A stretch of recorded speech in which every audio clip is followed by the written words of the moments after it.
Egia esan da, ni Durangon bizi nezen eta Durangarraia da naizen Tolosan jaiotakoa izanik, oso erraza dago esatea, baina nik esango nuke neurri batean Durangaldea Gipuzkoa hartu dala neurri batean, ezta? Eta Gipuzkoatik zetorren edo datorren uholde hori Bilduk eragin duena ona iritsi dala, Durangaldera iritsi dala, baina neurri batean ere egia da Durangaldean honen zantzurik ere bazegoela aldez aurretik, eta gogoratu behar ditugu, ANV-ek lortutako emaitzak zenbait lekutan, legezko bezala, legezkotzat jozan leku horietan, emaitza oso onak izan zituela ere aurreko hauteskundeetan, eta hortaz ez da sorpresa ere izan, neurri batean Euskal Herri mailan Bilduk izan duen eragina eta izan duen arrakasta hemen errepikatu da, baina hemen ere bazegoen aldez aurretik ere nolabaiteko horren zantzurik edo aurrekaririk, ezta, presidenterik ere bazegoen. Hortaz, ez da sorpresa handiegia izan,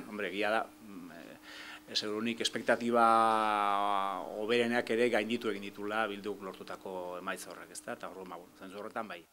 Faktore desberdina daudela, eta batez ere nik uste Euskal Herri mailan nabarmenduko nuke gai bat, eta da, krisi egoera batean gaude, eta krisi hori da neurri batean, ziklo politiko baten amaierak beti suposatzen du krisi puntu bat, krisi politiko orokorrago bat, maila globalean somatzen ari dana, batez ere ordezkaritzaren inguruan, eta politika nola ulertu behar den horri buruz ere badago krisi bat, eta hori, nabarmendu da kanpainan bertan, zenbait mobilizazio egonda zentzu horretan, politika beste modu batean ulertu behar dela defendatzen dutenek burutako mobilizazio horiek, eta krisi ekonomikoa nabarmenki, globala da, eta gurean ere somatu da.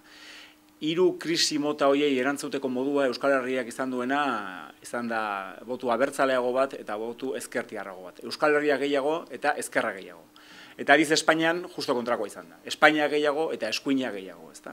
Eta nik uste hori nabarmentzea irakurketa orokor bezala oso importantea dela. Gero Bilduk ze punturaino izan duen sorpresa, ze punturaino gainera etorri zaion lan eskerra izugarria, lan izugarria, bai, noski, etorri zaiola, baina neurri batean Bilduk mahai gainean dituen erronken artean emaitza hauek kudeatzea enuke nik esango txikiena denik, baina igual ez da larriena edo zailena. Nik uste beste erronka askoz ere zailagoa ditula Bilduk etorkizunean, eta kudeaketa hori, udal mailan egindako kudeaketa hori ez dela ziurrenik zailena. Hain zuzen ere zergatik, esperientzia badulako. Eta hori ere bada eskualdean somatu den beste ezaugarri bat, eta da boterea izan duen, kudeaketa izan duen udaletan emaitza oso onak lortu ditu Bilduk edo oroar ezker abertzaleak. Eta horra, dauzkagu, nik nabarmenduko nuke bereziki Otxandion kasua eta Otxandion izan dako arrakasta, batez ere, beste udalgintza bat egin dalako, tresna parte hartzailetan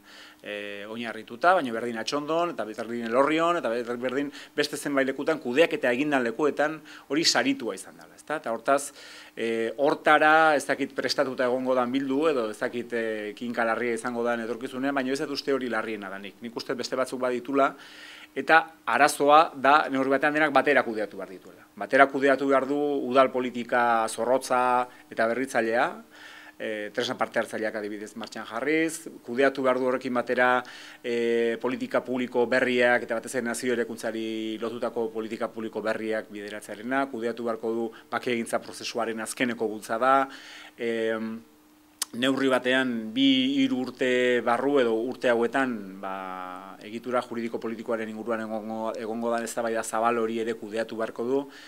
Baina ziurrenik nire ikuspegitik epe laburrean daukan erronkarik latzena, gogorrena izango da barne antolaketarena. Azken finean soberanismoak behar du plataforma politiko bat osatzea, behar du ezakit alderdi formularekin edo ze formularekin, baina behar du egiturak eta politiko bat. Eta egitura politiko horretan hor dauden indarrak nola artikulatu, nola lotu, hori izango da ziurrenik lanik zailena eta eraberean ere interesgarriena. Nik uste zentzu horretan Bilduk izandako emaitzetan eragin izugarria izan dula EAK eta alternatibak eskaini dutena. Eta ez horren beste botu kopurutan, eta ez da horrela neurtu behar nik uste EAren ekarpena eta alternatibaren ekarpena, baizik eta Bildurentzako eta soberanismoarentzako horrek suposatzen duena. Botu gutxi izango ziren segurunik herri aztertuta, baina bi alderdi horiek horregoteak zer suposatu du? Bi aldeak, bi ateak zabali dauzkazula, azteko, edatzeko eta zure posizioa indartzeko. Bai, ezkerra aldera begira nolabait esan da alternatibaren bitartez, eta horrek ez du ezker alde hortan ia lekurik ikusten, alternatibak atea zabaltzen baldin badu hor ikusi da ezker batuari zer gertatu zaion, eta nik uste hor badaudela hurrengo urratsak emateko Aralarren kasuan, eta bestelako indar ezkertiarren kasuan berdin, atea zabalik alternatibak egingo dula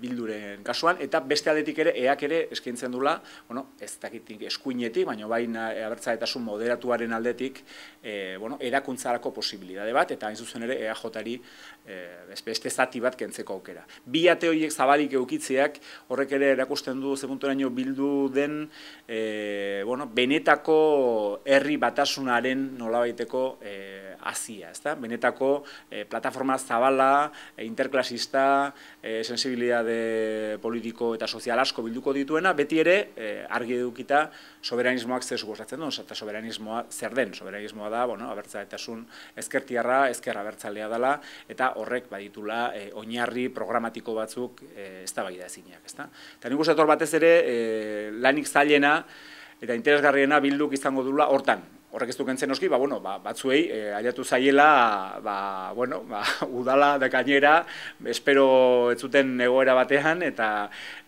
sorpresa bat izan dela, eta seguruni batzuk gabian, ospatu eta gero, hasiko zian larritzen goizean, bain, alkatetza hartu behar dut, ezta, eta beste, batzuk ezagunak ditut, ikasleak izan ditu gurako fakultatean, bainariko alkate berria izango dana, segurunik gure ikasle izandakoa da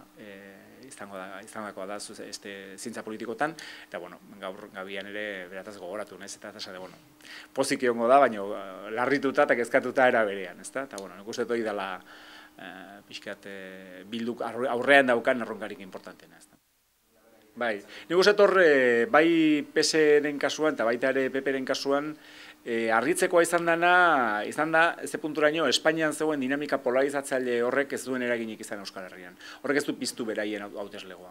Beraien hauteslegoa pixka datuak eta ikusita, eta egia esan da horinik ere hori sakonago aztertu beharko litzateke, baina nik uste etxean gelitu dela. Bai PSOeko botu emale tipiko asko eta asko, eta bai PDko botu emale tipiko asko eta asko. Ez dela polarizazio hori edo, igual estatu mailan gehiago piztu dana, ez dela gurera etorri. Eta polarizazio horren faltan ezean, ez dutela aktibatu beraien hauteslegoa.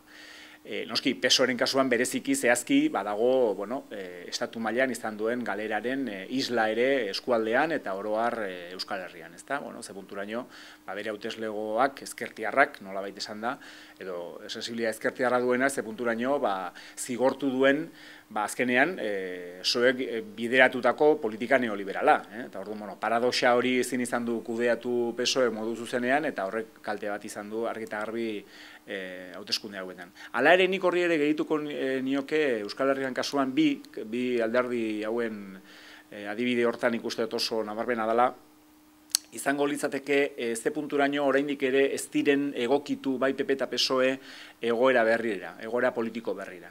Biktimizazioak eta boto resistentzial horrek etekin handiak eman dizkie biei. Eta horren biktimizazio hori ikuspegi sozial batetik ja ezin danean mantendu, ez denean sinesgarria, nolabait esan da bai, orainik ere, behin eta berrio batez ere PPek erabetzen du, mehatxatuen lelo hori, baina gizarteak ez du ja nolabait esan da biktimizazio hori sinesgarritzat jotzen, eta horrek ere arazo batzuk sortzen dizkie diskurso bat antolatzeko momentuan. Oso eroso egon dira nolabait esan da diskurso erresistenzialista, biktimista horretan, eta horren faltan, horren ezean, nik oso kanpaina ahula ikusi dut bi alderdien kasuan. Oso eroso egon dira diskurso mota horretan, eta ez daukate alternatibarik. Ez dira segurunik, ezin izan dute malgutasun minimo batekin egokitu beraien diskursoa egoera berrira. Eta horrek ere nik uste kaltea eragin direla, eta pentsatu beharko dute etorkizunean nola lotu beraien hauteslegoa Fidela edo Fidel xamarra izan daitekeena nola lotu eta nola aktibatu, nola mobilizatu, ez da etorkizunean, ze argi dago botu resistentzial hori edo biktimista hori ezin izango dutela aprobetxatu etorkizunean.